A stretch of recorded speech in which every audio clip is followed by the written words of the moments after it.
Hello everyone, and welcome back to another episode of Overcoming Graduation with Brian Drury. For anybody who's new to the show, Overcoming Graduation is a podcast where I work to teach you everything you need to learn about life to live the life of your dreams. Now today, my guest is Matt Lowman, and honestly guys, I think this is one of the most important episodes we have ever had on the entire Overcoming Graduation podcast. Now why is that, you ask? Now Matt is a high school dropout who became a millionaire by the age of 20, lost it all, and then got it all back. So this is a guy who has achieved what many of us believe that we want in our life. And in this interview, he very vulnerably and honestly shares all the ups and downs, the good and bad, the things that he saw as a result of achieving what so many of us believe we want. He's going to be very real about the emotions he experienced, the walls that he put up, the facade of success, how he defined his success, and so much more. So in today's interview, you're going to hear Matt talk about how a childhood dream of wanting to be a Ninja Turtle led him to getting black belts in 8 different martial arts and competing on both a national and international scale, what he believes school's designed to do, and how he decided it was time for him to leave and to start his own business. The critical importance in how we define ourselves, our success, and how you can place your identity in something that you can never lose. How his commitment to maintain the image of high school dropout turned millionaire drove him to divorce and deep disconnection from his children, and ultimately how he was able to turn that all around. How when all your needs are met by one thing, that thing can become your quote-unquote God. Why so many people meet their biggest goals and immediately after ruin their lives. Why Matt hates religion, and how a historical analysis of the 12 disciples renewed Matt's faith in himself. Why we all need to agree to be bold in our weakness. Why not all people are meant to build big businesses, and his advice on how to determine whether or not you should, 1, start your own business, and 2, whether or not you should scale your business. How your calendar says a lot more about your priorities than your words do. 2 book recommendations that Matt has made to more people than he said he even has a count of, that have helped save multiple relationships and marriages. So these 2 book recommendations have helped him not only save his own marriages, but have helped him help many other friends. And then finally, his recommendations on the best martial arts for self-defense for you, your family, and your loved ones. So guys, this episode is hugely packed with value. There is so much here, so many great lessons. We talk about martial arts, we talk about business, we talk about relationships, mindset, identity, purpose. There is so much here. So I am so excited to bring this interview to you guys. Ever since I recorded it, I've referenced it to my friends dozens and dozens of times. So I'm so excited to put this out there to you. So guys, without any further ado, let me introduce you to Matt Lowman. Hello everyone, and welcome back to another episode of Overcoming Graduation with Brian Drury. So today my guest story is one that I only heard bits and pieces of when I met him just a couple weeks ago, but I can tell you some of the things that he's went through, he's experienced, he's done, achieved, were mind-blowing. Just honestly things that some people would try to do one of them in their life, and he has done so many different things, from gaining huge entrepreneurial success at a young age and then learning a great deal of lessons through that process, a lifetime of martial arts studies which led him to 8 different black belts, and then now a newly reformed entrepreneurial life that he has created that is much more geared and focused around living the dream life and not many of the other things that people focus on when diving into an entrepreneurial endeavor. So my guest today is Matt Lowman, and Matt, thank you so much for being on the show. Yeah, my pleasure. Thanks for having me. So I am very excited to dig into your story more because as we talked at the event, I was fascinated by some of the things we got into, and now that we have an opportunity to go even deeper, I'm really excited to hear this. And as we were talking about just before the call started, you let me know that your story begins even before college graduation because you actually did not finish high school. So can you tell us a bit about what happened, where you were at that point in your life at that age, and what was the decision that led you to not finish high school? Absolutely. And before we dive in, I'll apologize in advance if you can hear any music in the background. I am in Lake Tahoe, sitting out on the balcony looking at mountains, and there's a guy jamming to a guitar down below me. And I apologize if you hear the background. It's not me. That was a deliberate choice by us for background music. We planned that. Thank you, guy downstairs. That's right. We'll send you your fee in a little while. Right. But, it's in the mail. Exactly. That's awesome. I grew up in a great home. I think a lot of people grow up in broken homes, especially today, and I can say that I was fortunate enough to have great parents. We didn't necessarily do well financially. We struggled financially. In fact, my parents are with me in Tahoe, and not last night, but the night before that, we were talking about things, and there was a point in their marriage where we were 6 months behind on our mortgage, and things were pretty rough, and we were just talking about what that did for them and how it was the best point in their marriage, and brought them closer and all that kind of stuff. And I think we could probably have a whole podcast just on learning lessons through tough times and finding out who the people that really care about you are. But I think like a lot of kids who grew up in my generation, I wanted to be a Ninja Turtle. That was about the extent of it. So when I was about 4 years old, my parents signed me up in martial arts, and I just really got lucky. And in the fact that we didn't know anything, and I happened to sign up with one of the best martial arts instructors in the country. Okay. And a guy who just shaped me, molded me in a way that really changed my life. I mean, he was, I have a great dad, so it's not discredit to mine at all. But he was almost like a second dad to me, and really kind of turned me on to whether it's, Tony Robbins, or whether it's, Zig Ziglar, but at like 10, 11 years old. I mean, just pumping books into me. In fact, I still have the first book he ever gave me, and he signed it, was the Gold Medal Mindset. It's the first book he ever gave me, and I still have that. Okay.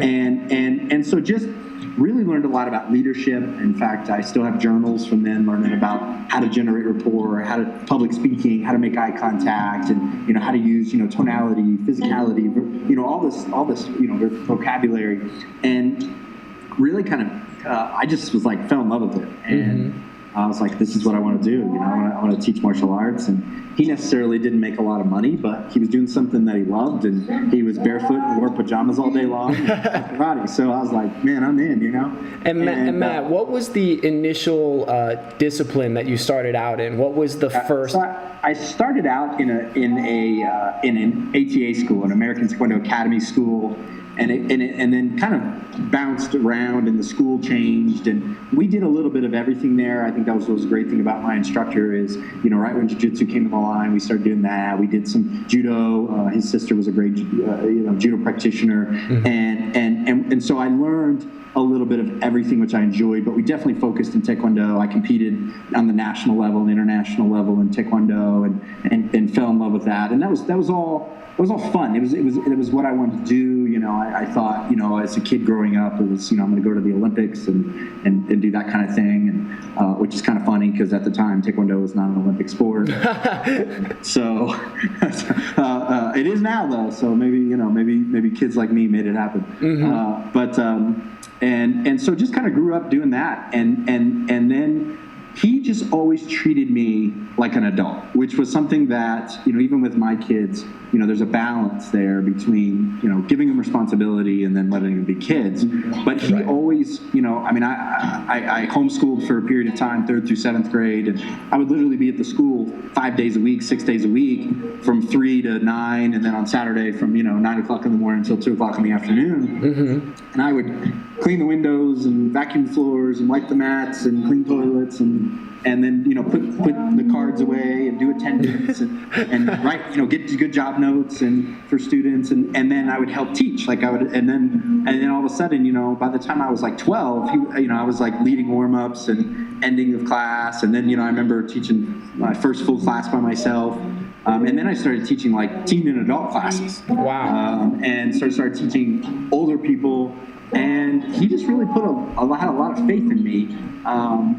then there's another guy that I grew up with, and then he was older than me, and so he kind of went from being a student to, when I was a student, he was an assistant instructor, and then when I was an assistant instructor, he was like the head instructor, and we kind of grew up together. So he ended up kind of leaving to start his own school thing. I ended up going over there with him, kind of hooking up with him, and that was kind of the first, like, okay, now I'm in business realm. You know, I'm keeping track of how much money we're making, how many students we sign up. I'm keeping track of, you know, trying to hit goals in business, and it directly affected my income. And so all of a sudden I had a chance to make money. And then my sophomore, this was all kind of right around my sophomore year. My sophomore year in high school, I was 16. I did very well. You know, I made really good money, especially in that day for even adult standards. Right. And in fact, I made more money at that time than pretty much anybody in my family. Wow. And I was like, you know, this is what I'm going to do. I already know what I'm going to do with my life. And I had gotten such a good education outside of school that I was so jaded in school. You know, like in school, I was like, this is ridiculous. You know, I remember distinctly, I was terrible at every subject, although I knew how to get through school, so I could get A's and B's, even though, like, I just knew how to take the test. You know what I mean? It's not that you were really learning or getting any kind of growth. You were just good at the tests. Yeah. I learned how to jive the system. You know, what do they say in life? They call it consulting. In school, they call it cheating. so I learned how to jive the system. You know, I said that one time to a teacher. Didn't go over very well. And Matt, sorry, man. The background, the music is picked up a little bit. Is there any chance for you to move it? Okay. Let me back away from it a little bit. Okay, great. Thank you. Yeah, because I'm loving the stuff, and the volume had picked up a little bit. But the guitar trailing is probably better than what I had to say. They're like, just shut up and let's listen to the music. This guy's pretty good. But before you continue, one key piece that I really enjoyed there is you said the real world learning, the learning that you were getting, you know, from your martial arts, from these great coaches and mentors that had come into your life, was far more valuable than learning, you know, arithmetic, calculus, or all right, let's not say arithmetic. You do need basic math, but, you know, learning calculus or learning a certain science that didn't really jive with you. What you found was your own kind of self-guided learning that was with coaches and mentors that you had selected brought you much more fulfillment and actually put you in a place of financial success that was far beyond what even adults would have achieved at that point. So that's really interesting. It was, and you know, I didn't go about it the right way. I was a 16-year-old kid with an ego. You know, I was, you know, the first time you make money, I usually tell people you'll usually be pretty stupid. There's very few people aren't, you know, and so I didn't necessarily go about it the right way. But you know, you talk about calculus. It's funny. I was good at math. I remember sitting in an AP, an advanced calculus class, and everyone in the class was struggling with whatever we were learning. And I just raised my hand and I said, "Can I just ask a question?" He's like, "Yeah." And I said, you know, there's 30 of us in the class, whatever. And so I said, how many people in here, you know, pretty much have an idea how to do calculus? Everybody raised their hand. And I said, now how many people in here honestly know how to balance a checkbook? And no hands went up. And my teacher was like, y'all don't know how to balance a checkbook? You know? and literally, he took the next couple of days and did like practical. And that was the most I ever learned. I mean, I had already learned it, but I think that was the most those kids ever learned in school. And I just realized, like, this is not preparing me for life. And so, you know, literally at one point I realized that, you know, school was not, you know, for me, only because I felt like school is completely designed to help you figure out what you want to do with your life and who you are and what you want to do.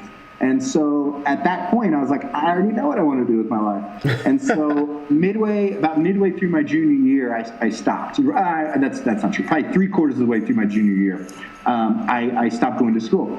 And I just, you know, I just dropped out and you know, luckily, as for my parents, are amazing. You talk about a wild conversation. I was ready for them to like rip my head off, you know, and they were like, we figured this is coming. We support you. And of course I was like, wait, what? You know, I was ready to handle objections and everything. Right. But they didn't give me any.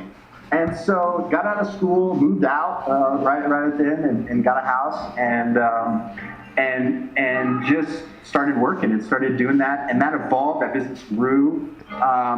then started getting involved in the consulting end a little bit, not a lot, but a little bit, in terms of teaching other school owners how to run their business, how to sign up students, marketing, selling, and I love that stuff, man. I love that. And unfortunately, I think like a lot of business partnerships, or which was sad because or business relationships, I should say, we kind of went sideways, and a lot of that was my fault. And so the relationship kind of ended, and I moved on, and by the grace of God, we're close again, and that relationship's been restored. But it was a good thing for me because I realized that that's not what I was meant to do for the rest of my life. And so, one of the things, I was just actually at the same event we were at, Brian. I was talking to Michael Fishman there. Yep. We were talking about something, and he said it's amazing how sometimes God takes away something that you think you want because he's got something better for you. Yes. I think that was absolutely true for me because it was heartbreaking. It rocked my world. And I think part of why it rocked my world is that it had been my identity since I was 4 years old. And I had built a name for that. And so all of a sudden I was left with, I was this dropout turned successful guy and kind of had a name for myself in the martial arts industry. And now I'm just a high school dropout. Wow. Whoa. So you said that. So you go from you start as a kid, you get into martial arts, then you go into teaching martial arts, then it's going into owning and actually having your own business. Then you're consulting and sharing with others how to grow their martial arts practice, how to get that, and then all of that drops out. This thing that you've identified as being kind of almost at the core of your identity, like this is who I am, is gone. And I remember we talked about this when we had dinner. Can you talk a little bit, because this was like, dude, this was something I needed to hear at that moment, but can you talk to the listeners for a moment about identifying yourself with a goal or your business or whatever, and how dangerous that can be? Because the message you gave to me was so important. It is, and it took me, unfortunately I was a slow learner, so it actually took me twice of doing this to learn this lesson. Okay. Built another business, and at that point was making a lot of money, consulting and sales training and marketing training and things like that. And how old were you at that point? I was probably in the range of like 19 to, this was all like 19 to like 21, 22. Okay. Right in there. And I had the life that everybody said they wanted, right? I had the nice house, I had the nice cars, I went out all the time, I had women, I was partying and having fun. Right. And everybody I knew wanted my life. But the thing that internally, I was still super insecure, and I was still not happy, and I don't want to say happy, because happiness and joy are two different things. Happiness comes and goes, but I didn't have joy. Right. And I didn't have peace, and I remember hating being alone. Like, Sunday afternoons killed me because everybody went with their families. I at that point did not have the best relationship with my family. I was very jaded with some things. And so I was just alone. I remember hating Sunday afternoons. And so I decided to start doing what I called Sunday night dinner, where literally I'd have 75, 100, 150 people over my house, and we throw a big party every Sunday afternoon. Yeah. And it was just simply because I didn't want to be alone. And then he who gives can take it away. Got taken away, and for a period of time, I lost my money, lost my income, and immediately found out that I didn't have any real friends because they all disappeared. Wow. And started rebuilding. Oh, and by the way, during this time, I also I thought, you know what, I'm not happy, so maybe I just need to get married. Like, my parents seem happy, they're married, so I literally made a conscious choice, like, I'm going to get married. And the next girl I met, I started dating, I literally got engaged, got married within a few months. Wow. And I don't recommend that, by the way. Not the speed of it, but the thought process, yeah. Prior.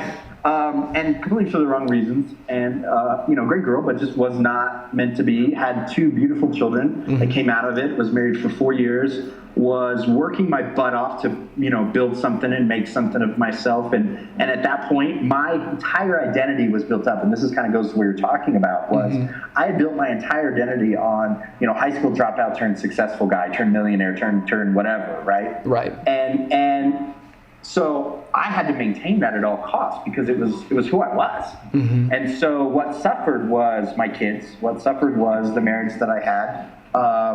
And I mean, I missed. I mean, I was gone. When I say I was gone hundreds of nights a year.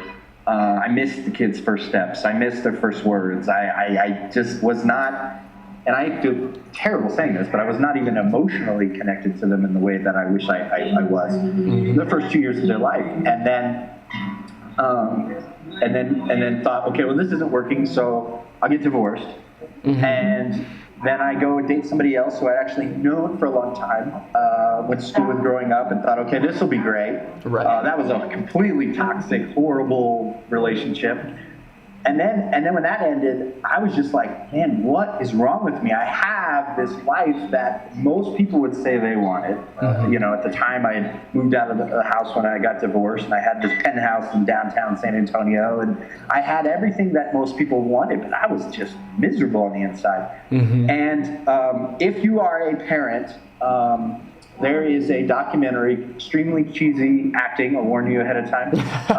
And it's not really a documentary, it's a movie, but it's kind of based on a true story. It's called Courageous. And I watched that movie, and I mean, that movie, I can honestly say, changed my life. It hit me like a ton of bricks. There is a line in there, and I, of course, kind of ad-libbed it for my own life, but essentially, because I have 2 kids, would I want my daughter to grow up and marry somebody like me, and would I want my son to grow up and be like me? Wow. And the answer was 100% no. Wow. And that was, you talk about sobering, even every time I repeat it, my eyes water up. They are right now. And you talk about sobering of just realizing, like, kind of the holy shit, like, everything's got to stop. Like, what is wrong with me? Mm-hmm. Like, and then I started realizing and diving in, like, I've got to figure out how to hold my identity in something other than being a business guy or a successful guy or a leader of a team or manager or on stage or speaker or what have you, because that met a lot of needs for me, right? I mean, Tony Robbins teaches the 6 human needs, right? You got significance, you got connection, you got growth, you got certainty, uncertainty, you got contribution. Well, I could get all my needs met in business. Well, the problem is then business becomes my God. Wow. And more importantly, the image of being successful becomes my God. It becomes an idol. And Matt, so just to pause you for a second, because this is fantastic stuff. And so for all the listeners, just to recap that, and Matt, how old are you now? I'm 31. I'll be 32 in a couple weeks. 32. Okay, so happy early birthday. But so for all the listeners, really pay attention to what Matt's sharing here, because this is where so many of us are trying to get right now. So many of us are looking at the people with the car and the house and the life, and they can travel and they can party and they're meeting models and whatever. And it's like, and we think that's going to be the thing that makes us happy. And if there's one thing I found from interviewing people who have achieved all different types of success, all different levels of physical and mental and emotional accomplishments in their lives, this is a consistent theme where it comes down to they got all those things they thought were going to fulfill them, and then finally arrived at a point where they realized they needed to look inside for the answers. And so, Matt, it sounds like when you watched Courageous and you heard that line, that was kind of a trigger moment for you to say, I need to look inside. Is that right? Yeah, it was a wake-up call for me. And, that was the beginning of a journey. It's not a light switch. Right, yes. And I'll be very candid. It's still something I struggle with today. In fact, I'm very careful about how I position myself in business, because I know for me, it's easy for me to get a lot of my needs met in business. I have a natural talent for it. I've developed that. And that's kind of like taking an alcoholic to hang out in the bar. Right. Mm-hmm. You know what I mean? So I have to be very careful there that not just ego, but connection, significance, love, feeling of growth. All of my needs don't get met in that, because the thing is, it can go away tomorrow. Right. And then you're left with, who am I? And that's what I've seen.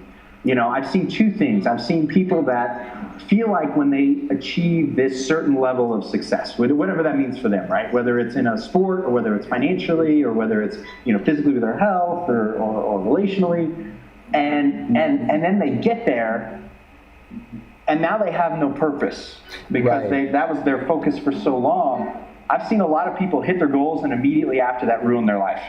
Wow.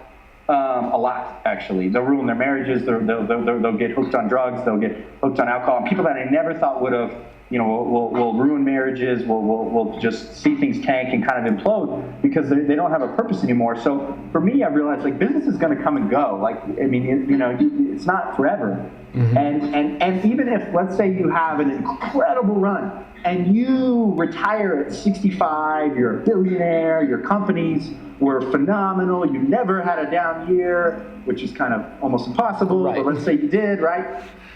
And then you retire, well then what? Then who are you? And how many people do you see that die a few years after they retire? And that's why a lot of these people just work till they die. Mm-hmm. They don't get the money, but it's their whole purpose, it's their whole identity. On the flip side, one of the things I compare myself a lot to is a stay-at-home mom whose entire life is her kids. And her identity is her kids. And that sounds great. I live for my kids. My children are my everything. And people look at that and they admire that and they go, wow, that's amazing. You're such a wonderful mother. And then the kids go off to college and the mom falls into deep depression with empty nest syndrome and feels like she has no worth, no self-value, doesn't know who she is, and her life falls apart. And a lot of marriages end right after kids go to college. Wow. So be very careful where you get your identity from. Like look, I mean, I get it. I'm a guy. Like, I get it. Like, it's hard not to hold your identity in material things or looks or your abilities. One of the things that I think about is, I'm an athletic guy. I love to work out. But what happens when you can't work out? I've had knee surgeries. I've had injuries where I couldn't work out for a while. I had one point where I couldn't work out for almost a year, really, other than like physical therapy. Mm-hmm. Well, man, that can cause like depression, emotional issues, not just physical. I've had times where I haven't made a lot of money, and I didn't have the money to pay for dinners or to pay for everything or to travel the way I wanted to or to do the things. And if that affects your self-worth, I think one of the things, I'll give you two kind of cliche lines here, but I think they're so powerful, and if you sit and chew on them and meditate on them, they're life-changing. And one of them is your net worth will never impact your self-worth. Okay, love that. Good or bad, right? It won't. And then the flip side is, the next one is money specifically. I could say money and power. But specifically for me, money is nothing more than a magnifying lens. What I mean by that is it's going to magnify all your good qualities and it's going to magnify all your bad qualities. So you think of like, if you're a nice guy and you get money, then you're a big nice guy. If you're a jerk and you get money, now you're a big jerk. Yep. But also it magnifies all your insecurities. So people think they're going to become more secure once they make a certain amount of money. But the reality is you actually become less secure because then you start wondering, well, are these people only in my life because I make money? Right. Is this only here? And what happens if I lose it? If I lose it, oh my God, who am I? All of these people know me and care about me because I'm successful. So what happens if I lose this? So what happens if I lose this position or this title or this power or this influence? And and this is something that I think is so critical, and especially part of the reason I'm so passionate about my audience is one, I'm in it, but two is these young adults are at the point where they can create they're starting to create the habits that many people hold for their life. They're starting to create the mindsets that will either take them to success and joy, and I'm not talking financial, I'm talking, of a life full of what they're looking for, or to, a life of being a victim, a life of saying, well, it's somebody else's, but it's the government, it's this or that. So what I'd be really curious to hear is what were some of the key steps you took to disassociate your self-worth and your value from either business or financial success and start to bring it to, I am me and I love me and value me for me, and no matter how much money I have in the bank, that will never change. And I know it's a constant journey, but what have been some of the most helpful things for you? Yeah, absolutely. And like you said, it is a constant journey. It's like the AA person who's been sober for 20 years. If you ask them, are you an alcoholic? They'll say yes. They're recovering alcoholic. You're never not an alcoholic. Now, you might not have had a drink in 20 years, but at any day you can slip back. And so, I recognize my addictions, right? And so I recognize my weaknesses. And so several things. One, first and foremost, is I found my identity in God, in Christ. Okay. And for me, that was where I found my healing and my value, and realizing that it's that unconditional love. It's that I love you even though you're a broken piece of shit, love. And to me, there was nothing better. I had a dear friend of mine who I watched go through this journey from a distance, and I didn't know what exactly happened. I just knew that he changed, and I knew that I kind of wanted what he had. Mm-hmm. And he shared something with me. And so for those of you who aren't listening, who aren't spiritual, aren't religious, or whatever, don't even worry about that. Mm-hmm. Take the history of the story of he just told me one day, we were at lunch, and he said, I was feeling pretty down about myself. I had just had this, oh shit moment, with what I told you earlier about the movie Courageous, and mm-hmm. My relationships were in shambles. I didn't have a good relationship with my kids. My ex-wife and I didn't get along. My business was in flux, and things were it was just kind of, when it rains, it pours. Mm-hmm. And so he just told me, he said, look, Matt, go study the 12 disciples. Like, historically, go study the 12 disciples. And I said, what do you mean? He said, you'll find out, and this is just how he talks, so I love the way he talks. It's real. He said, you'll find out that those 12 people were 12 pieces of shit. Huh. And I said, what? Like that. He said, if they were today, they would be freaking cartel and prostitutes and drug dealers. And he took like the some rough and tough dudes. These were like tough dudes. These were some tough characters. Mm-hmm. And he used them to create a movement, regardless of what you believe or not. They created a movement 2,000 years ago that people are still talking about today. In fact, our calendar, 2016, is based upon, when Christ's birth. It goes back to that. So, I mean, they created a movement that was the largest movement in the world. And by the way, they did it without social media, without Facebook, without Instagram, without the news stations. Mm-hmm. They literally, these 12 guys went out and changed the world. Now, whether you believe it or not, it doesn't matter. We're still talking about them right historically. Right? So, and Matt, just one sec to one key point, and this is something that resonates really deeply for me right now is for me, it's, not everyone listening to the show may believe in God or may have any religion for to call their own. For me, it's like I do believe in God, and that's my personal choice. But what I'll say for all the listeners is, what you noticed is, so Matt was getting all these external attainments, right? And he was crushing it. He was doing and getting everything that we think we want. So what I've heard so many of these, very successful people talk about is that they needed to connect with something greater than themselves. So if religion may not be the thing for you, connecting with a greater cause, connecting with a greater purpose, connecting with your greater self, and those things help you so much, because I recently was at a point where I was producing at some of the highest levels I ever been in spite of many challenges, but I still felt empty and sad. And I recognized for me that connection with God had fallen off. And as soon as I started praying again every night, all of a sudden my happiness and my fulfillment and my connection and my direction came back so strongly. So for everyone listening, it doesn't necessarily have to be religion for you, because I know not everyone listening will connect with that. And I'll expand on that. Oh, please do. I tell people I hate religion. Oh, okay. Religion is man's way of mucking it up. In fact, if you study, and that's why I love this story, right? So if you study and you actually read it from a historical standpoint, look who Jesus was as a man. Forget anything about the deity. Just think he's a man. He tore to shred the Pharisees, which, by the way, were the super religious people of the time.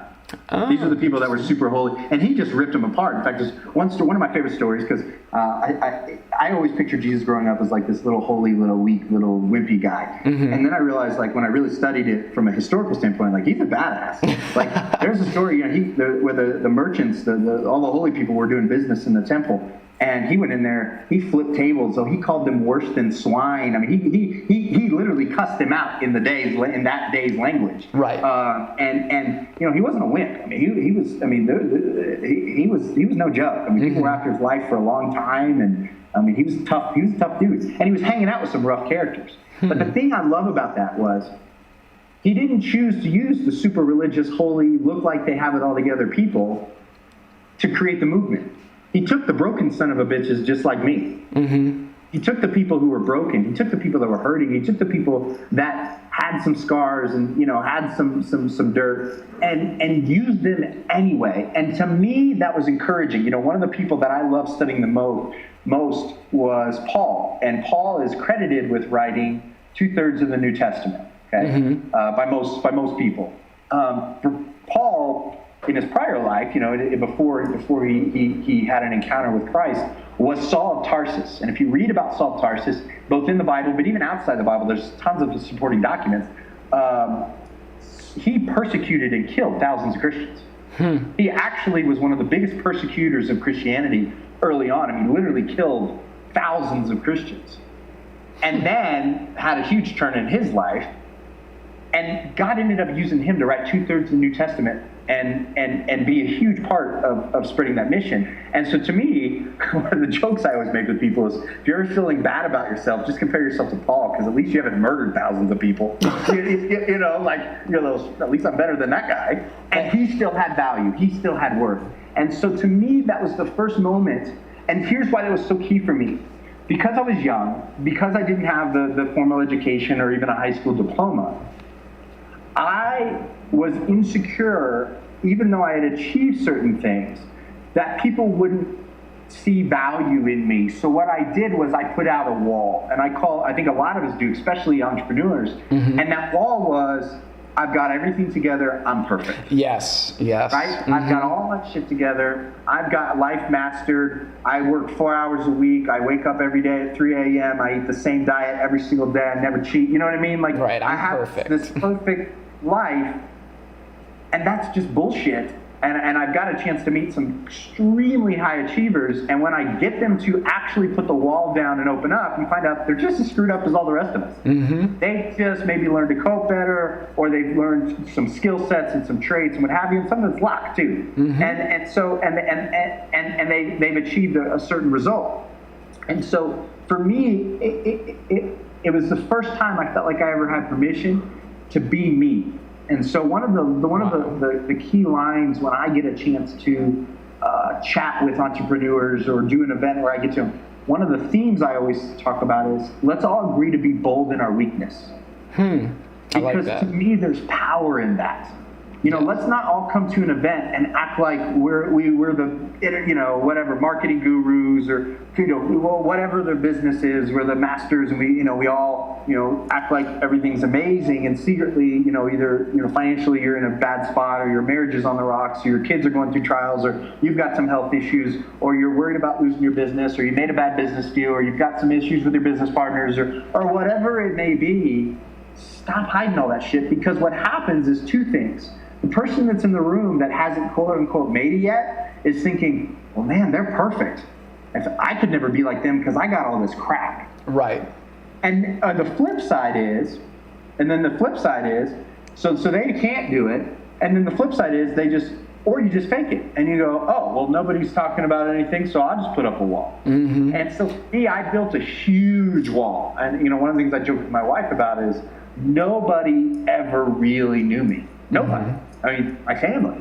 I put up such a wall and barriers and boundaries. She always talked about she needed to be better at putting in boundaries. I had the biggest boundaries you could ever imagine. Nobody got in, and nobody really knew me. They never, because I was afraid if they saw me and saw that I wasn't perfect, that immediately they couldn't love me. Immediately they wouldn't value me. Immediately they wouldn't respect me. Immediately they couldn't look up to me. Immediately I wouldn't be in a position to be able to teach or influence. And so that is something that I still struggle with, and it's a daily battle for me to realize, and that's where that saying, okay, I'm going to be bold in my weakness. I'm going to go into this and realize, like, I am who I am, and for me, I'm who God made me to be, my all my shit and all, and that's okay, and I can find my value in that. And I've learned that the relationships I do develop actually are genuine.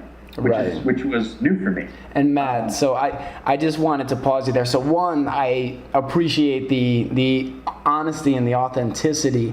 And for the listeners, I'm very particular in who I pick to be on this show.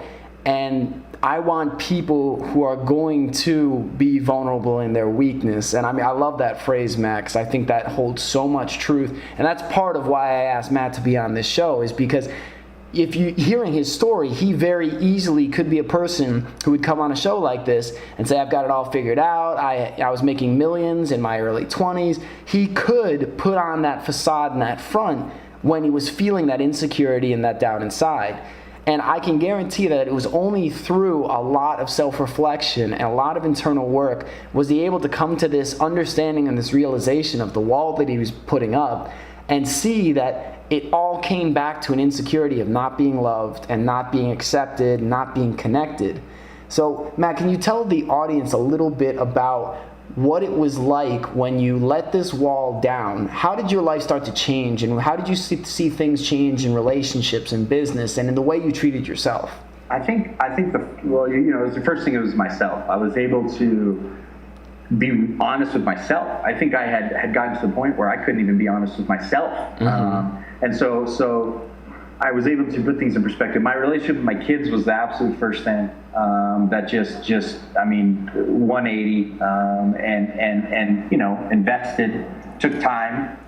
My son was old enough to have some memories, and so he asked a lot of questions. My daughter was not, but we had some tough conversations, and then kind of getting my wolf pack, getting a group of guys around me that I could be raw with, could be honest with. I could pick up the phone on my worst day and say, I did this and it was horrible. And they would say, well, okay, there's consequences to your actions, so you're going to face consequences, but I still love you, I still value you, and you're going to get through this. Awesome. And to me, that was really important. And then, truthfully, I realized I didn't want to be single. I wanted to have a wife, and so I made a list of what I would look for in a wife, and started praying for my wife, and met her, and we've been married now. So we're actually we just will be coming up next week on 3 years of being married. Congratulations, that's awesome. Thank you, man. So that's cool. And I decided for me that the shift in business was I never wanted to have a business that was about me again. Okay. That's fine for a lot of people, but I just knew that it was not healthy for me. And so a guy that was actually in my group and I connected, and we built a phenomenal coaching consulting business together over the last, I guess, going on 4 years now, or 3.5, 4 years. And I stepped out of daily operation in October. And that was a good thing for me. It was hard because, again, you get sucked into the trap. I'm the guy on stage. I'm the guy in all the videos. I'm the PR guy. I'm the one speaking at conferences. Right. And all that feels great. That feels right. great. But the reality of it is it's probably good timing for me. I was probably headed down a little bit of a dangerous road. And this is what I've learned recently. And I actually had this conversation with a guy the other day who called me for some advice. I've realized, and this is kind of contrary to what most people say, and especially if you know that I'm a business coach, I think some people are not meant to build big businesses. Okay. And here's why. I think you've got to really identify what's important to you, your priorities. For me, my kids are my priority. I'm really seriously considering this next school year homeschooling them, and being able to really invest that time with them and into my marriage. I think a lot about end of life, right? So nobody ever laid on their deathbed and said, "Oh, I wish I worked more. I wish I made more money." Right. And I'm fortunate enough that I have a skill set to make money. I know how to do that. But I used to have goals of I want to be a billionaire, kind of thing. I think a lot of people do. And I realized I've met a lot of billionaires and know a few. I'm no longer willing to do what it takes to get there. Interesting. I'm not willing to sacrifice that much because I've never met one that doesn't talk about how much they missed when their kids were growing up. And for what? What does you really need that money for? Honestly, at some point, it's just kind of you're playing a game just to win, but it's ego at that point. And Matt, I'll say, just because I love this point, because I think as a culture and as a society, especially ever since the prevalence of social media has grown to the point that it has, we are obsessed with big numbers as a culture. Oh, gosh. We hear about how much, Zuckerberg makes. We hear about how many Facebook followers, like Nicki Minaj has or something. And so we begin to devalue our accomplishments or the things we do because we assume that, if somebody says, say they have 1,000 followers and they're trying to get a business going, or they say, I only made $100,000 this year. So for all the listeners, what Matt is saying is so critical. It's the first step: define what it is you're working towards, your why and what you're trying to achieve. And then the next step, like he said, meet the people who are already doing that. Meet the people who've done it, who've been there, who felt it. Because then you'll learn not only what they're able to do now as a result of achieving that goal, but what they needed to sacrifice, what they had to let go of in order to achieve that level of financial success or success in a sport. So that is so critical when pursuing a dream or a goal. And the other piece is, I've heard the quote many times, and my coach says it all the time: compare leads to despair. And so when you start comparing to other people and saying, well, I didn't make $5 million in a week, is that what you wanted? Is that what you needed for your life? In fact, most people would be way happier with a lot less money, because we think that bigger amounts of money and things are going to make us happy, like we've mentioned many times in this podcast. But when you get down to identifying what it is you really want, what you really work for, I bet most of the people listening to this would not be anywhere near millions of dollars a year. So I just wanted to hit on that, Matt, because that was great. And I think you have. I appreciate that, and I think you have to define what success is for you. Yes. And for me, even now, and I go back to identity. It's funny. Think about this: when somebody asks somebody, "So what do you do?" What's the first thing they say? They say what they do for a living. Mm-hmm. That's their identity. Yep. That you're identifying with it. This is who I am. I'm an attorney. I'm a doctor. I'm a whatever. Right. Well, so funny thing is now when people ask me, so what do you do? I'm like, and I kind of look at them puzzled on purpose. And, what do you mean? Like, well, what do you do? I'm like, well, I'm a husband. I'm a dad. I love life. I love helping people. I happen to have some businesses. But and they kind of get it, like, I'm not. It's not my identity. Like I've come to realize, like, I could lose it all tomorrow, and I'm okay now. Like, would it cause some financial strain? And is there hardship? And sure. Mm-hmm. But my self-worth wouldn't be affected. My relationship with my kids wouldn't be affected. Now, I'd do whatever I had to do to provide for them and give them a good life, but the reality is, what is it? 47 million kids in the world go to bed every night without food in their bellies. I'd rather us live okay, but have ultimate freedom to travel and be like where I am right now and do the things, experiences with my kids, than have all this stuff. The funny thing is, we're making more money, and I'm actually keep downsizing my lifestyle.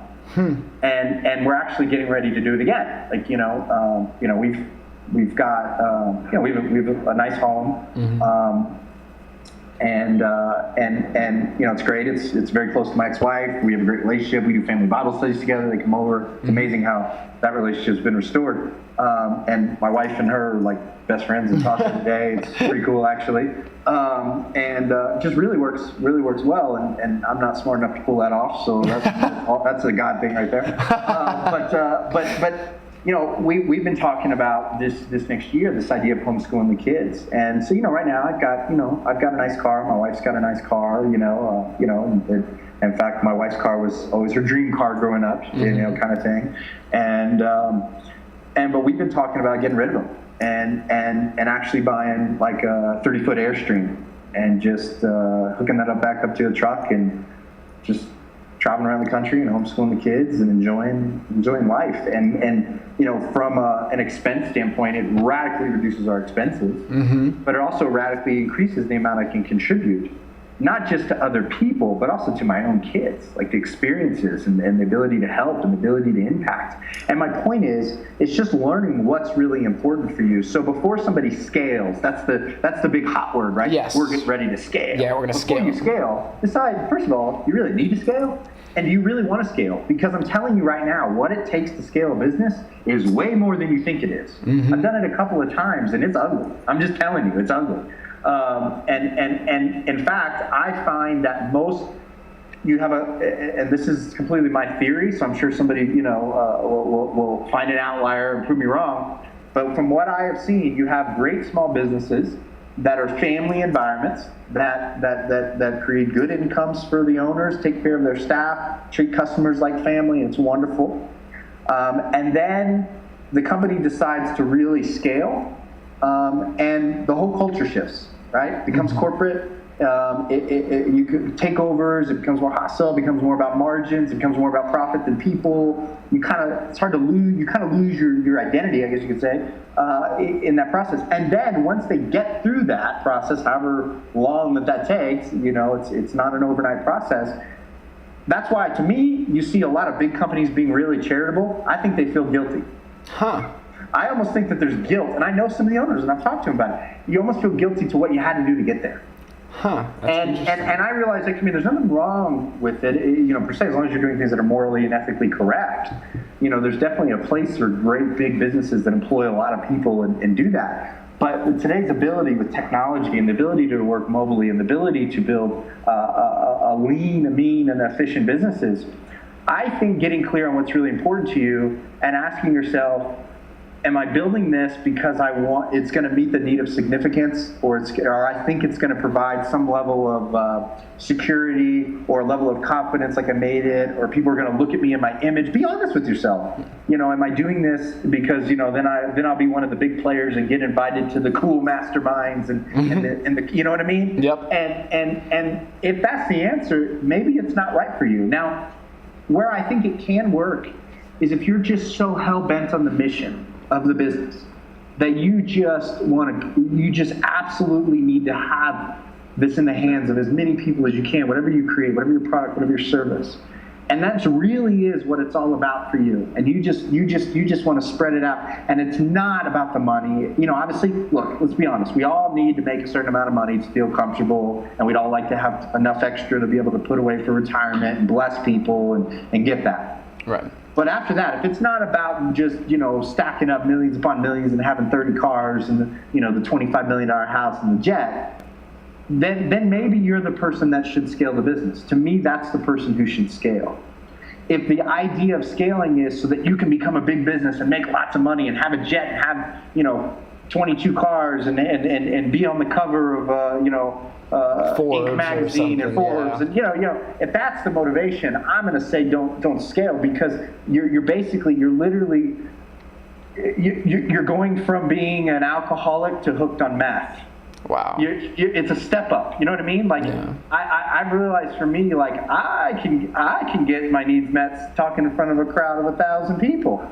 Been there, and I'm like Johnny Badass, I'm a good speaker, and I'm like, yeah, I'm the shit, and I start feeling good in my ego, and then I start like, man, I love this, I'm craving this, and then I, do a lot more interviews and do a lot more, and then I have to go back, why am I doing it? Now, if there's a direct correlation to building your business, okay, sometimes it's necessary, but again, you're kind of flirting with that.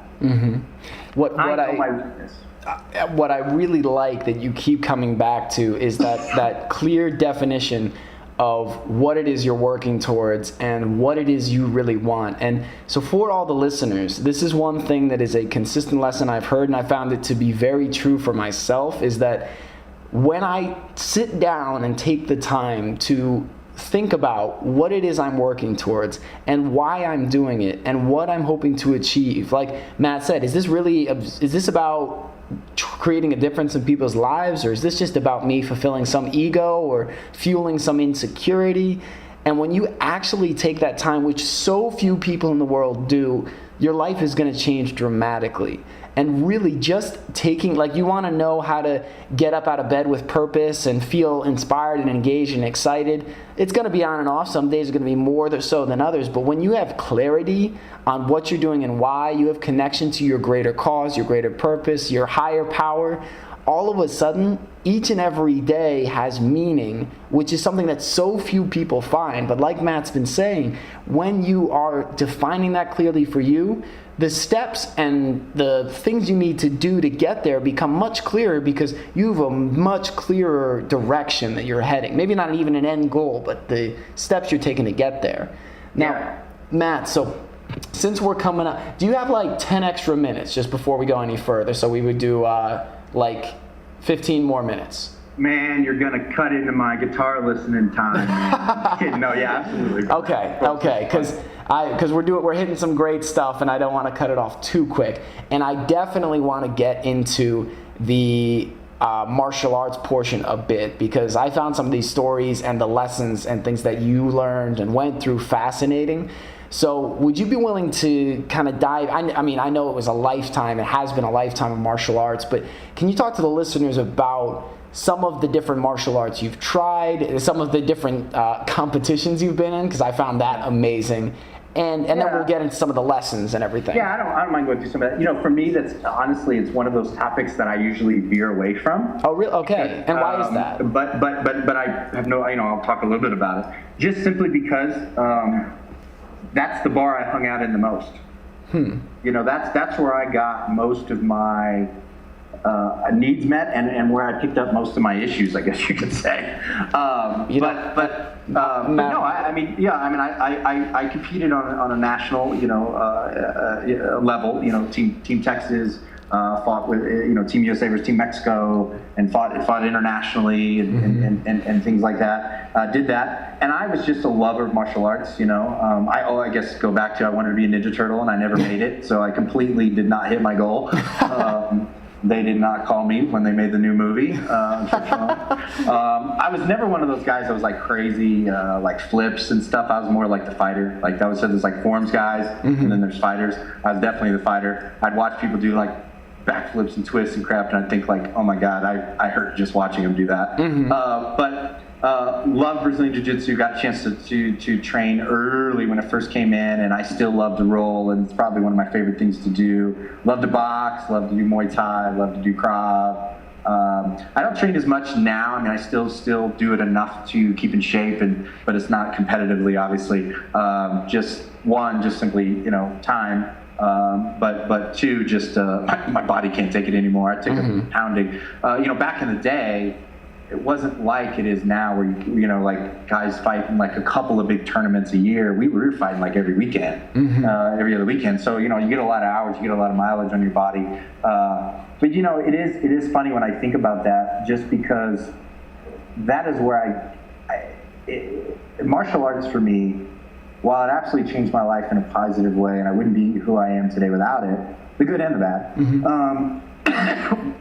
was also where I think I picked up a lot of the things that falsely met my need for security or confidence or attention or self-worth. I feel like I could go back to that as my default. And in fact, I've over the, not a lot, so don't. It's not like my phone's ringing every day, but from time to time, I still get phone calls from people who I guess see what I'm doing on Facebook, and they see that I'm doing business coaching and stuff.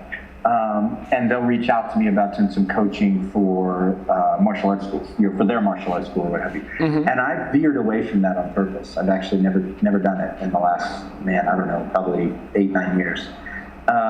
Simply because I feel like if I go back into that environment, it's easy for me to step into that. It's funny now because my kids are taking martial arts, and they're taking martial arts at a school that I used to run. Oh, wow. It's a different name now, whatever, but the location was the school I used to run. And the guy that's teaching, him and I worked together. We kind of grew up training together, kind of thing. And so it was kind of interesting when my kids first went there, the first couple times, he would have the class like turn and address me, like Mr. Lowman, but.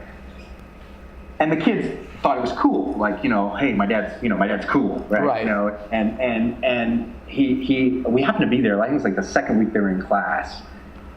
He said, today is I don't remember what it was, the 12th year, something like that, I don't remember the year, but today is the 12th year anniversary from when this school opened. And it's kind of interesting because the guy who opened the school is here.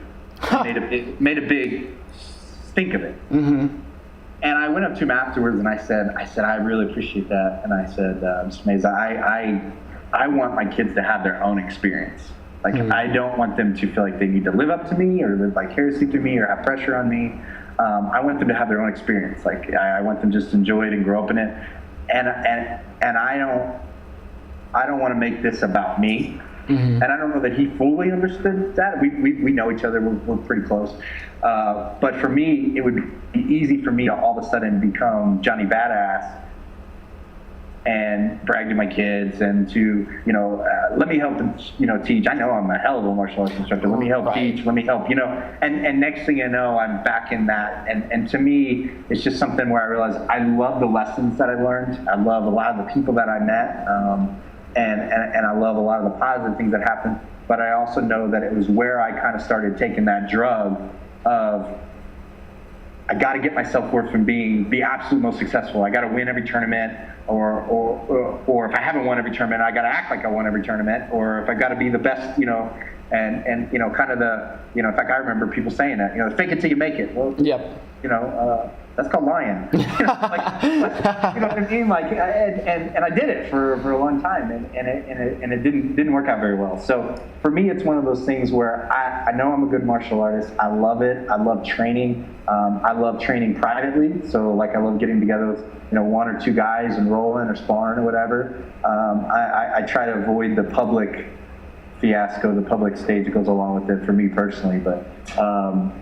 And even business wise, I think I've stepped at a daily operation and I've got some new things working, and that's really been my deal. I want to help entrepreneurs learn some of the lessons that I've learned and figure out how to build a business that is successful for them.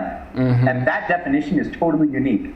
We can have 10 entrepreneurs in the room. Heck, they could all be in the same industry, and we'd end up creating 10 totally different and unique business plans because of that. It's about you, There's only 3 reasons that I can think of to own a business. And if you're owning a business for anything other than the 3, you might want to reconsider. Okay. You open a business because you have created something or want to create something or contribute in some way, and you don't want somebody else telling you how to do it, right? You want to go do it on your own. Because even some people with the company that I just stepped out of, we worked with doctors specifically. And I'd say, well, why do you have your own practice? Well, I love working with patients. And my first answer would be, well, you can work with patients, and work for someone else. And they'd be like, well, yeah. and I'd dig deeper, and for some of them, the answer is they just wanted to see patients, so they shouldn't be in business because, it's kind of like the person who opens a restaurant because they love to cook. That's a horrible reason to open a restaurant. You're going to end up doing a lot of things you hate, payroll, employees, HR, purchasing, cleaning the bathrooms. You'll probably do very, very little cooking, unfortunately. And so, but if you have something you want to create or you want to contribute, and you don't want somebody else telling you how to do it, you want to do it in your own unique way, which I can definitely relate to that. I've got that rebel spirit, and that's the first reason. The second reason is you want to make a certain amount of money for you and your family, and the third is free time. That's it. There is absolutely no other reason to open a business. So you figure out, what are those markers? What does time look like for you? To me, it's the most valuable commodity. I heard this, so I can't take credit for it by any means, but that kids spell love, T-I-M-E. And I think that's so true. You can say you love somebody, you can tell your wife you love her, but if your business calendar takes precedent over your calendar with her, honey, I'm sorry, we can't go to dinner tonight, I got this to do. Well, what's the priority? You can say what your priorities are, but what does your calendar prove? And so to me, whether it's date night with my wife or with my kids, or picking them up from school, or taking them and sitting and watching them do karate at 4:30 in the afternoon, when there's other stuff I could be doing, but that shows them that, hey, you know what, you're my priority. And so for me, building a business is solely so that I can do those things, so that I can be there at 4:30 in the afternoon to watch them, or pick them up at school at 2:45, or potentially homeschool them this next year, or pull them out of school. We just pulled them out of school and took them here to Tahoe for a week. It was funny, some lady, when I overheard my mom say something about it, and some lady told my mom, "You're pulling him out of school for a week?" And looked at her like, "Oh my God, how dare you?" Yeah. And my mom just kind of looked at her and went like, "Are you serious? Like, they're going to learn more being on the mountain in a week than they're going to learn in school." Right. Like, You know what I mean? They're reading books, they're skiing, they're taking ski. I said they're in school, they're in ski school. Matt, how dare you try to create a family memory and bond with your family? How dare you? Yeah, let them go learn some more algebra or whatever. Yeah. That they'll never use. Right. But exactly. So to me, if you have a business, define the boundaries, define the guidelines of what the business is supposed to do. Okay, I want to create an impact in this way with this whatever, this service, this tool, this product, I want to create an impact in this way. Then here's the parameters. For me, financially, this is what I need for me and my family to feel, comfortable and blessed. And yes, would we all like extra? Sure, and if that happens, fine, but define that. And then the next thing is say, what is the time boundaries that I'm willing to commit? One of the things that I'm really having a hard time with, because like you said, social media has exploded, is there's this, everyone on social media talks about, well, if you're an entrepreneur, you got to work 14-hour days and never take a day off. And, Bill Gates didn't take a vacation until he was 40. Yeah. Got one day off and he worked from 4 a.m. to 10 p.m. and that kind of shit. But you know what? Like, I kind of did that. And I never made the money at that level, but I did pretty well. It ain't worth it. Like, I don't want to be old, unhealthy, can't do shit, kids are grown and living somewhere else, and don't have a great relationship with them because I was never really around, and just have shit tons of money but can't even do anything. Right. Oh, you got a boat, great, but your knees are so jacked because you're fat and unhealthy, you can't even walk on it. Like, what are you going to do, just lay in bed on it? I mean, so for me, it's like, I want to live the life now. I don't want to wait 10 years. I'm tired of saying, my 10-year goal is to be able to be whatever. No, don't do it now. In today's day and age, you can do it now. You can do it efficiently. Now, will you be able to do it and drive a Bentley? I don't know, maybe. But do you really need the Bentley? Right. And why do you have the Bentley in the first place? Who are you trying to impress? I did it. I had crazy cars for years. Just because I thought, well, I'm young, so if I pull up in a nice car, it'll put the right image. Right. Well, then I started realizing, if people may like me because I have a nice car, I don't really want to be friends with those people. And, Yes, and I love where these messages are coming from, because I think one of the things that makes your story so powerful is you've been there, done it, lost it, did it again, got it back, and then it's like, and then had this big reflective moment. So it's like, for everyone listening, and myself included, because that's part of why I love your story, is hearing this, it's like, all right, guys, you think you're trying to get to these things, and that these things will bring you the happiness. And then what I remember when you said it at the event, and I'm so glad you said it again tonight, that you saw people that ruined their lives because their life has been built towards, after they achieved a certain thing or got a certain thing, because their life has been towards building, achieving, creating this thing. And then once they've done it, now what purpose or sense does life have? So it's like, now hearing the story and how you turned that around and done that internal journey and really done a lot of reflection. Can we run with that for a second? Oh yeah, please. Because what the personal development world is preaching right now is, well, that's why you set a new goal before you hit the next one. That's why before you hit this goal, you set a bigger goal, bigger dream, bigger impact, right? 10 times your business.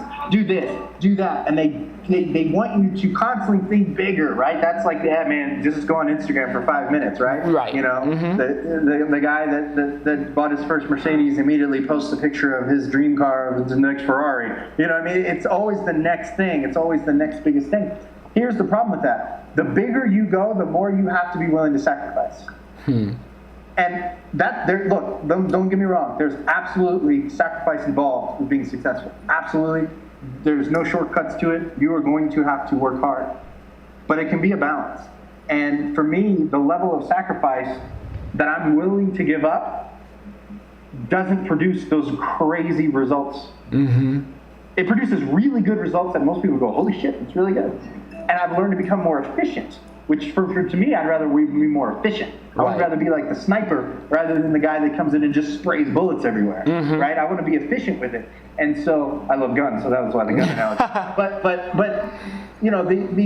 that is, to me, that is what, when you're building a business, that's what you have to think. So yes, there's nothing wrong with saying, you know what, I'm going to get to here.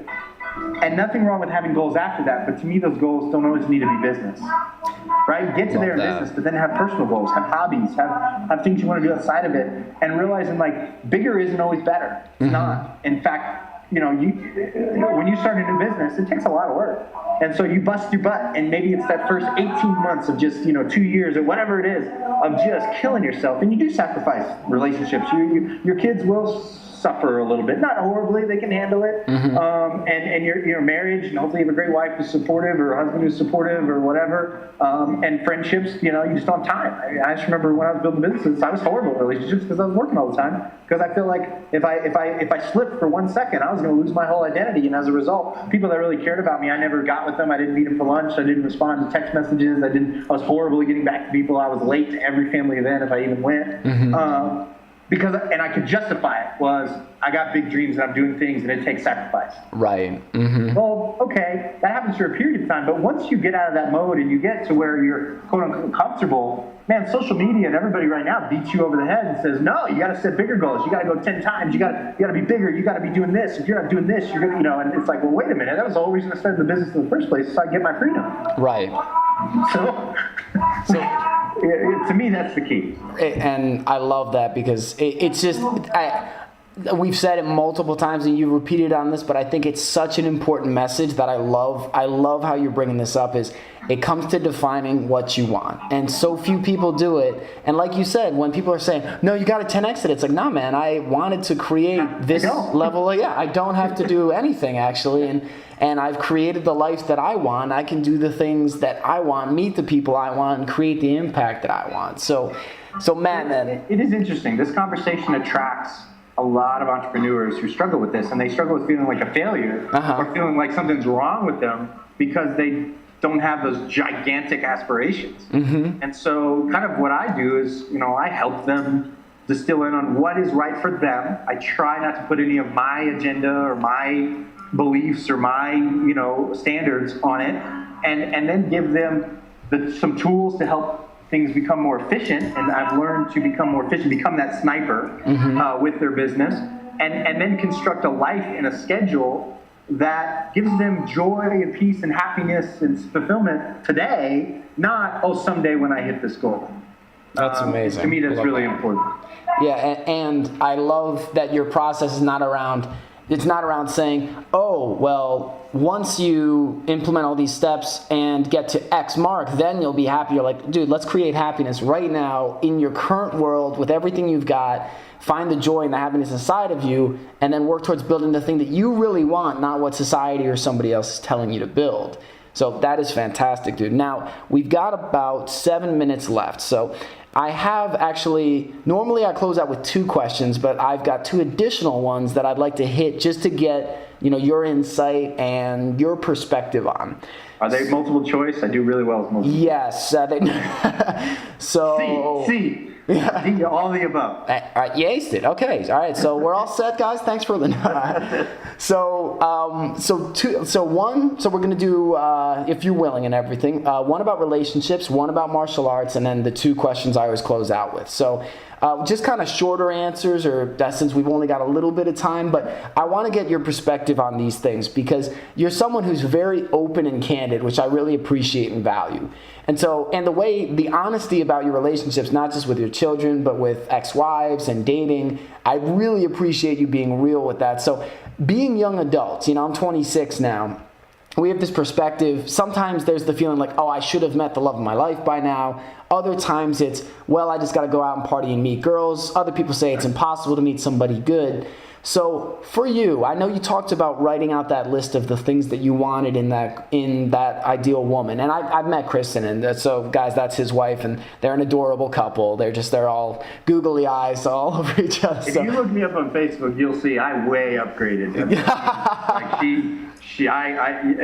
fact, somebody told me recently, dude, you must be one hell of a salesman. I said, yeah. I closed that deal.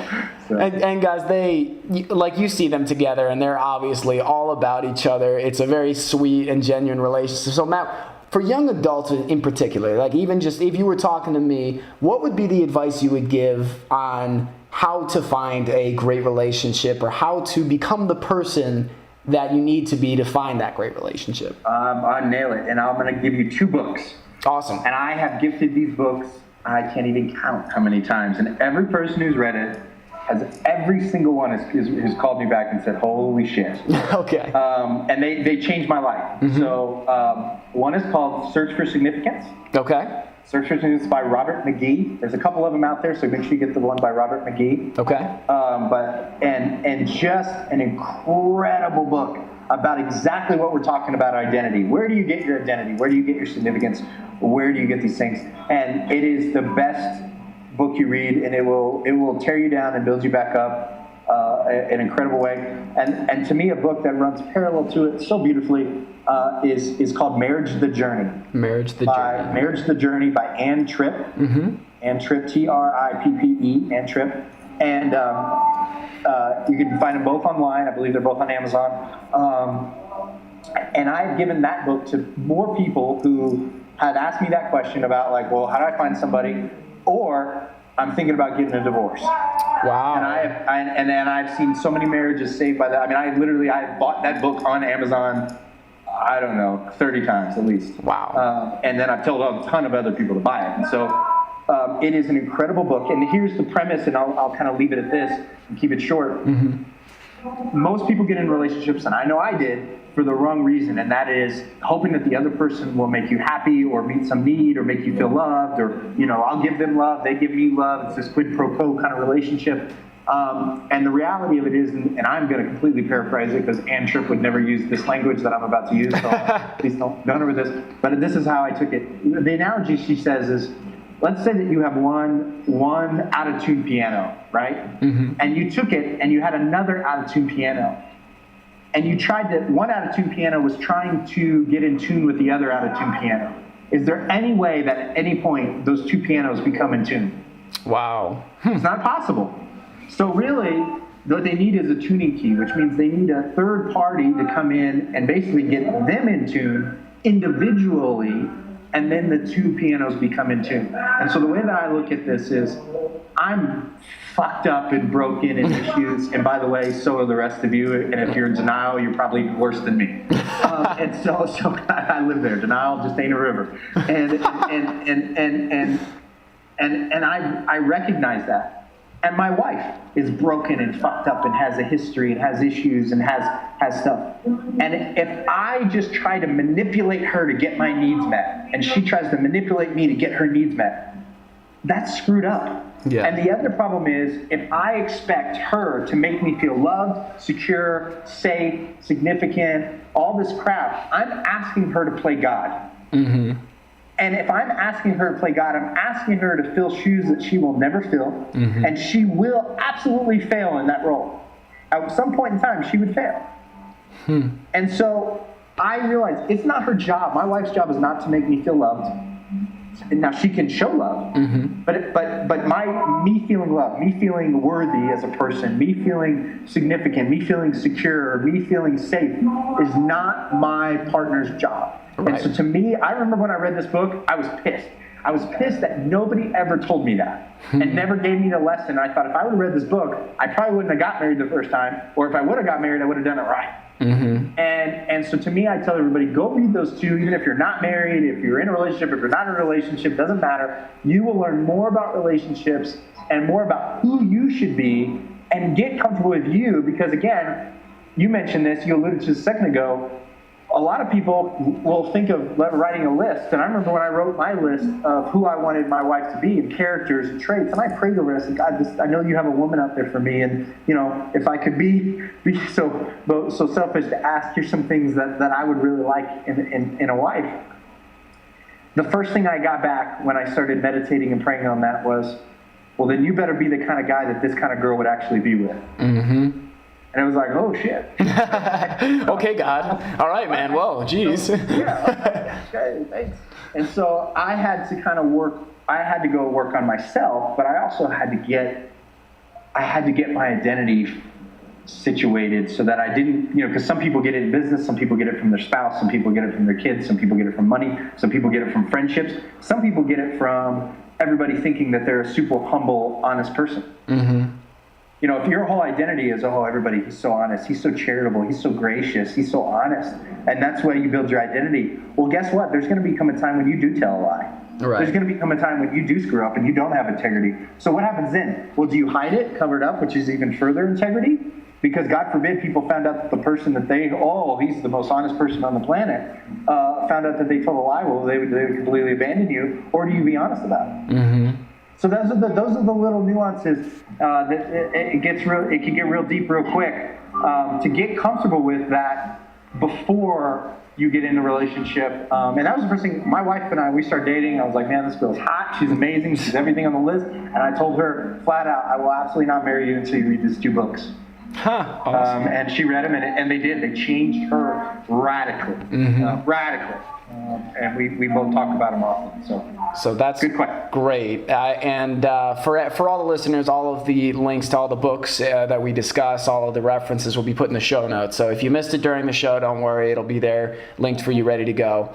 I need to call both the authors and get a dang commission. I promote their books, and I don't get shit. Well, you can get on that after this call. And I love that message about, developing yourself, but also for all the young listeners, a lot of people are like, well, I don't need to read a relationship book or a book about how to be a good husband or wife. It's like a lot of the learning you do now is so that you can build into the person that you want to be. So consider That's like saying you don't need to study anything about business before you open a business. Exactly.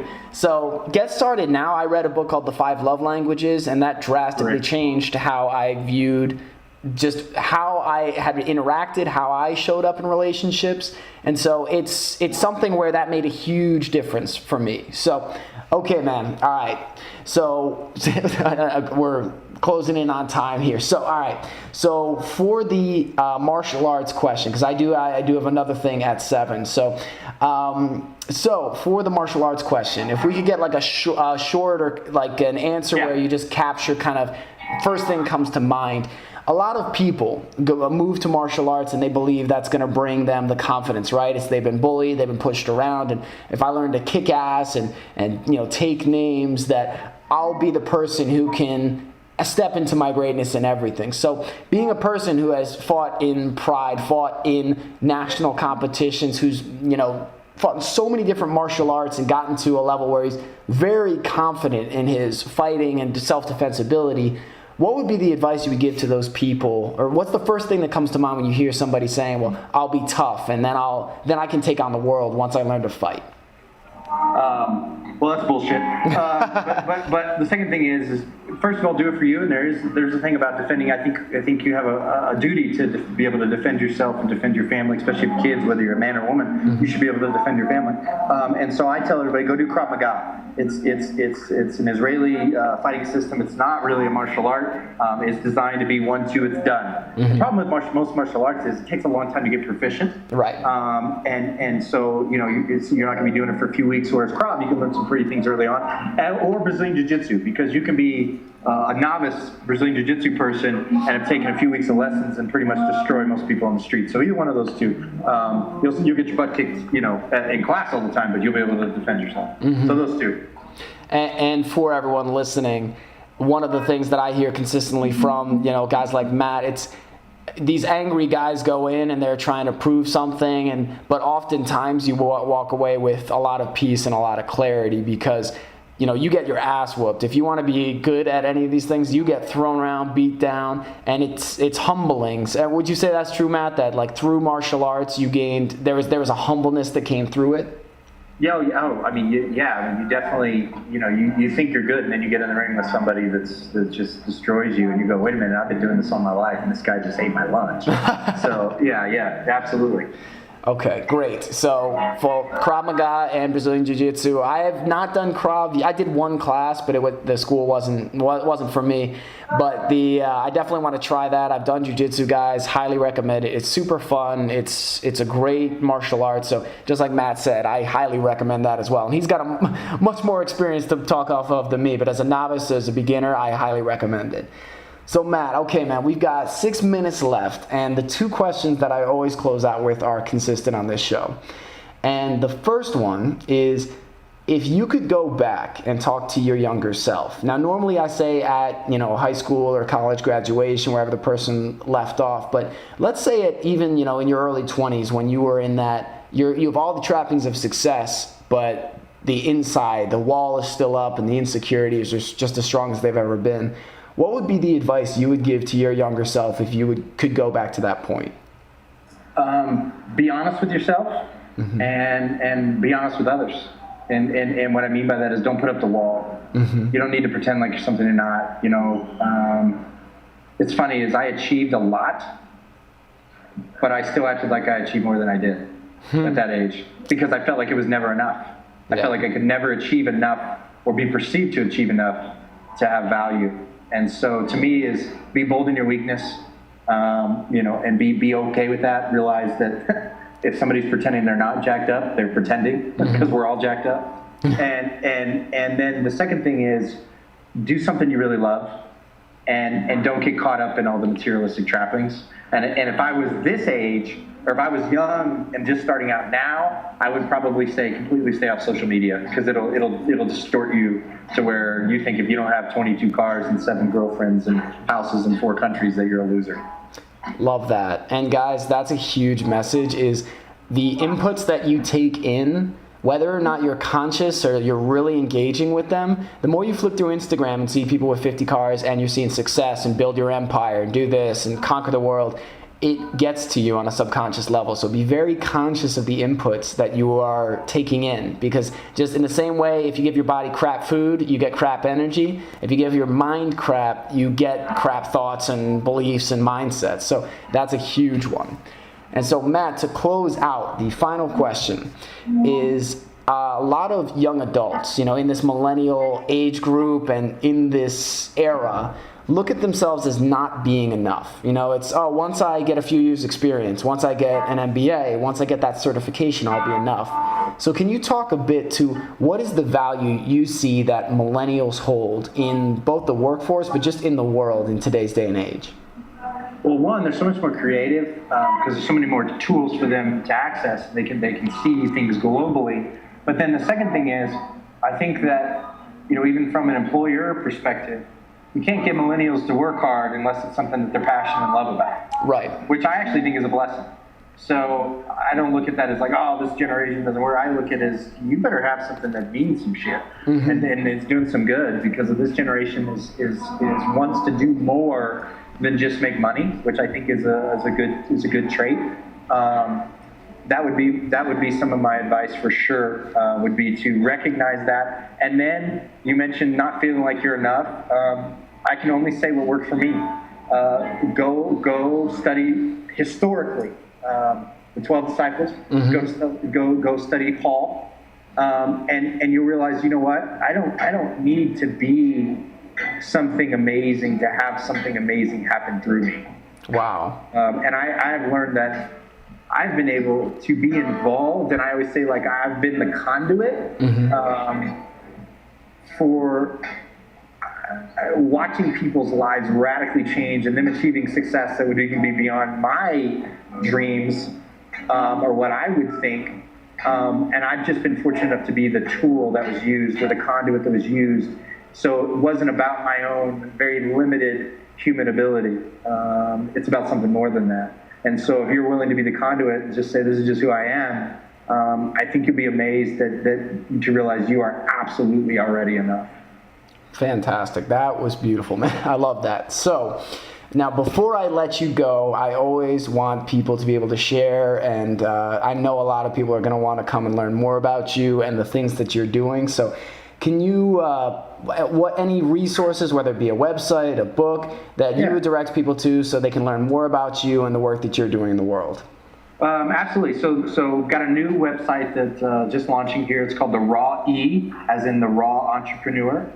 Hence the rawness, bold in your weakness, that whole theory, that whole concept. So the rawe.com, you can go there. I do have a new podcast. Certainly, we have a couple of episodes already recorded. We're launching here actually this week. I don't know when this is going to air, but it'll be launched here very, very soon. And then I'm also doing a couple events coming up. And they're going to be intimate. They're not going to be big events just because of the type of conversation we're going to be having, and the rawness, the realness that's going to be there. Just a small group is more conducive, where we go through and dissect. Okay, what is the right lifestyle for you? What is the right schedule for you? What is the right business plan for you? What is the right thing you should be looking for you? And I like doing it in a small group, better than one-on-one even, because you get to hear the differences between people.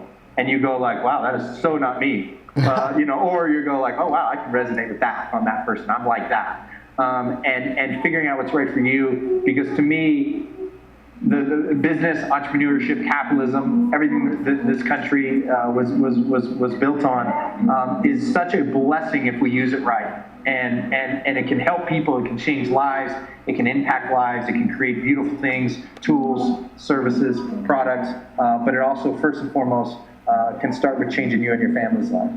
Fantastic. So again, listeners, I'll have links to all of that in the show notes. And for everyone listening, thank you for joining us today. Matt, thank you so much again for being on the show. This was amazing. Hey, my pleasure. Thanks, buddy. It was fun. Wow, guys, I think that was one of the most value-packed interviews we have ever had on the show. I really appreciate Matt's authenticity when he describes that success, that he had all the trappings but felt empty and alone inside.